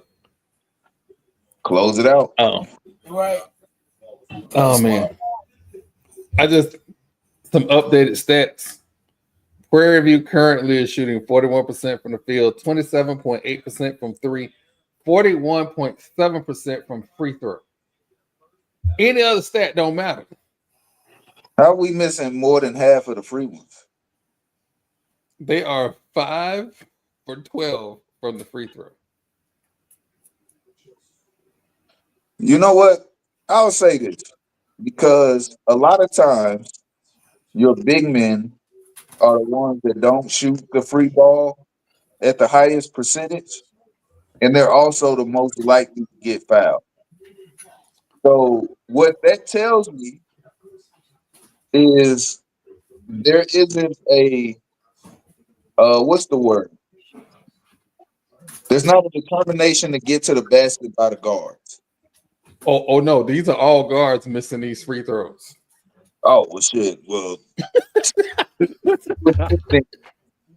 look, I'm trying to help them out because I can't see the stat sheet. I'm only going off of the numbers you just gave me, and that's historically speaking, that's what you would expect, that the guards ain't getting to the basket, the big men are getting fouled and missing free throws.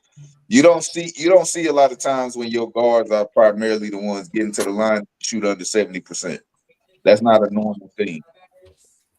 Petway right now for Prairie View is shooting 5 for 14 from the field. He has 13 points. And that's they thought, right? He's the starting point guard, I believe. Well, but hold on. I'm not just going. Bryant is shooting 6 for 12. He is, I think he's he's a small forward, 6'7". What's He's the shooting score? 63-46, Florida A&M. Yeah, that's how you lose games. Your volume. Look, when your volume shooters don't make their volume of shots, you typically lose those games, especially when they missing free throws. So ain't nothing going in. We can't shoot the three. We can't get to the basket. We can't even hit the free ones. It is curtains. Start the bus. Running around and sweating. Start the bus. Ain't nothing working. Start the bus. O'Neal is 4 of 7 from the field, 1 of 3 from the 3-point line. Chapman And I try to give him the benefit of the doubt. I mean, FAMU has lit it up the last 9 minutes. 9 of 22 from 3. Yeah, sure. I will talk about it from now until forever next season. I will ask them to say every week. But like you said, they get past this game. These matchups get real good. Real good. Look, the thing they got to do is just come out of the SWAC, man.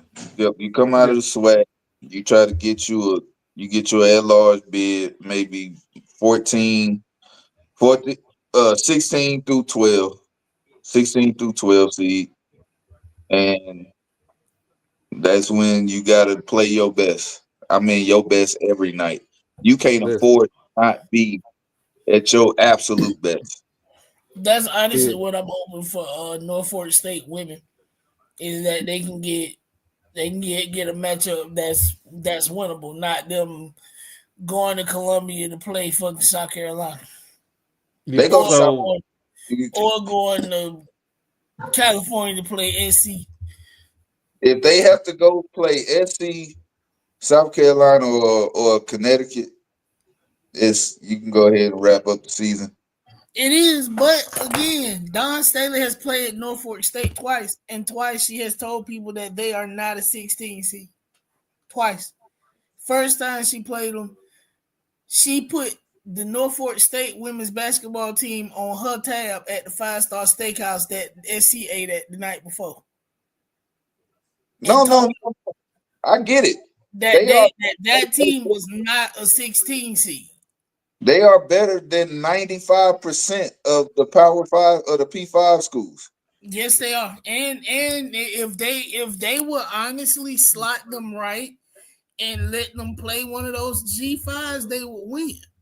If they get in a bracket where they're not in there with Connecticut, South Carolina, or LA, because the way it's already panning out, that's 3-1 seeds. So that's another part of the bracket they can try to get to potentially make it Sweet 16. Yep.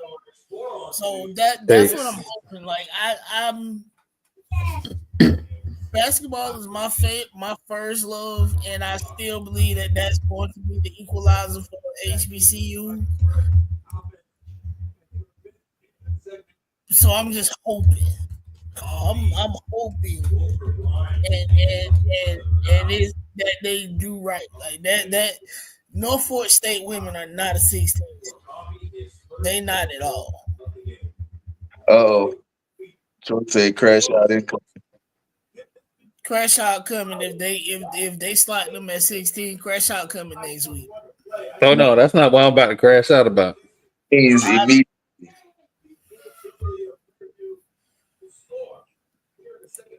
How you the number 5 team in the nation? Come on, Link. We just got done fucking talking to you. It's some shit you don't do around here.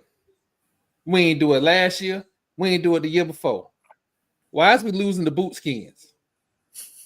In the middle of the week, you could have picked up the phone, called a SWAC school. Hey, what we need to do to beat the FTC team in the middle of the week. Why are you losing to them people? Motherfuckers is already at me. They were crashing out. It ain't even Thursday yet. We losing baseball games to them people. Hey, but ain't Florida like number 2 right now? Florida's number 7. We number 5. Well, there you go. Troy, do you really want to play? Do you really want to then play a SWAC school in baseball? We don't have a couple of SEC. I'm about to say, hold on. I'm saying they could pick up the phone and say, hey, how you beat them? Bethune, if they call Bethune gonna run through them in Tallahassee.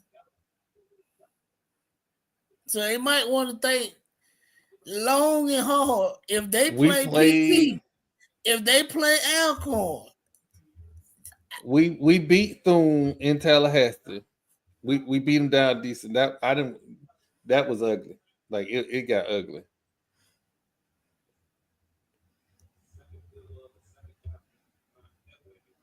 So I am crashing out on Twitter, and I apologize. Yeah, I apologize. I'm gonna make this real quick because we don't lose the boot skins.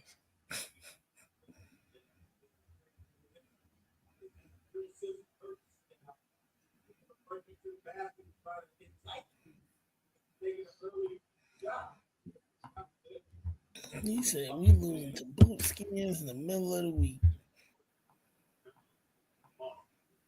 All right, I'm gonna get us out of here. Right now, family is looking real good. Yeah. It's 52-65. Wait a minute. I'm a little concerned, but we should be fine. TP, what you got for us this week, man? I don't have a whole lot right now. Like I said, we got free agency in full bloom right now. Save your crash outs until after the draft, until your team is fully assembled, because we don't know how it's going to turn out. But I'm seeing a mass exodus from the 49ers. I don't know how or what they're going to do this offseason. They've been living on the high road probably the last 6-7 years. And what I see on that roster right now, I'm not sure if it's enough. You still got George Kittle. You still got CMC. Brock Purdy going to get his money. But the offensive line is in disarray. The defensive line outside of Nick Bosa is in disarray. The secondary is in disarray. outside of Fred Warner, the linebacking core is in disarray. So I don't know. I'm not a 49ers fan, so I don't really have a dog in that fight. But what I'm seeing isn't telling me that they're going to be a playoff team going into next year. My Texans, like I said, I'm not mad at the moves we made so far, but it's still more to come. You know what I mean? There's still a lot of moves to be made. This is going to be an interesting offseason, and we're going to see some power shifts going into next year. You know, the Chiefs got knocked off their high horse. The Eagles showed us you can win Super Bowls playing old school football. We're going to run the ball, and we're going to pressure your quarterback with folk. And that's my type of football because it gives so many players opportunities to make plays. So, you know, I'll have a lot more to talk about on Thursday. That's for damn sure. So for right now, you know, enjoy your SWAC basketball tournament. You know, hopefully A&M can go ahead and, you know, stay strong, finish the game, and move on to the next round. Fix the things that wasn't working this game, and you know, try to again, like I said, come out of the SWAC, make it to the big dance. But that's my time, and I will see y'all on Thursday.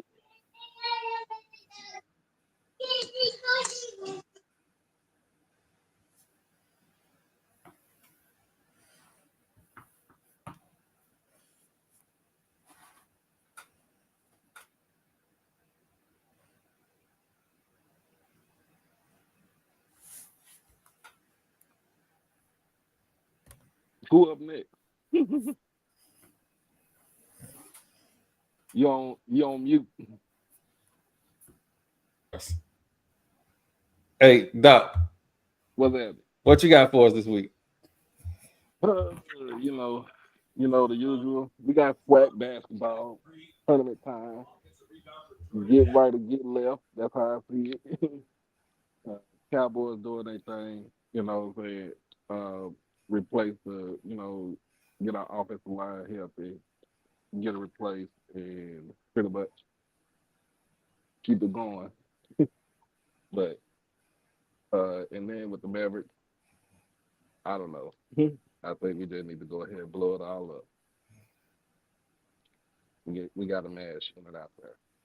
But that's all I got. I'll be on Thursday.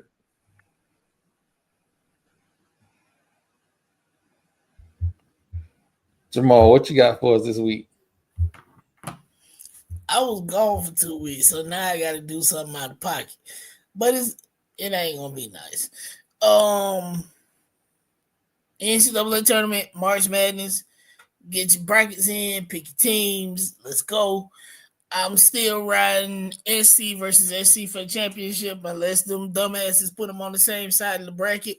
But if that don't happen, we do have Battle for the Real SC, a home and home between South Carolina women and the University of Southern California women next November. Honestly, that's all I got. The stock market sucked. My 401k done lost too much money, and punch a Nazi when you see him, and it should be legal. I'm Lord Jamal, and I'm out.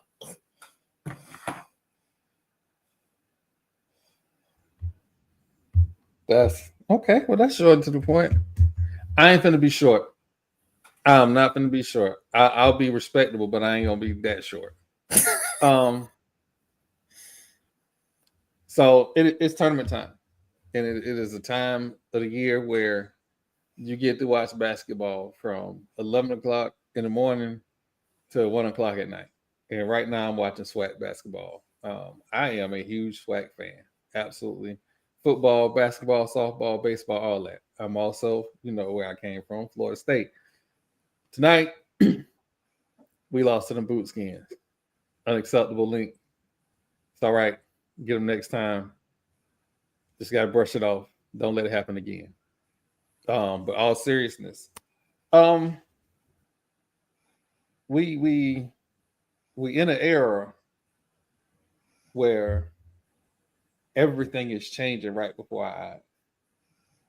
And so I implore you, if you have the opportunity, if you have the money, we have what we call as the Johnny Black program, and programs that show a measure of success against PWI or P5 organizations, we donate 1887 to their particular campaigns.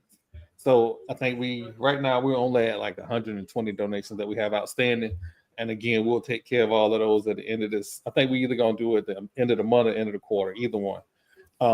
Because doing it weekly got kind of ugly. All my free money was getting blown up because Norfolk State was just having their way with people. So we had to Norfolk State, Coppin State, and I think A&T was just having their way with people. So we had to rearrange it. But it is also baseball season. And if you don't have a major league team in your area, and there is an HBCU team in your area, baseball, HBCU softball, those are fun games to watch. It's a show. Even on stream, it's a show. So if you're a PWI fan and you don't have an HBCU team that you follow one in your area. Connect with the fans. It's a lot of fun. And HBCU fans, if you see fans trying to connect, show them how to connect with us. Because something that I found out, majority of our streaming media is not consumed by us. It is consumed by non-HBCU alumni, PWI fans who are looking for something to watch. But again, as always, lead with love, follow an insult with laughter, fuck them boot skins, fuck them idols. I want to say fuck the Wildcats. But thanks, Bryce, for being a good host down there in Daytona.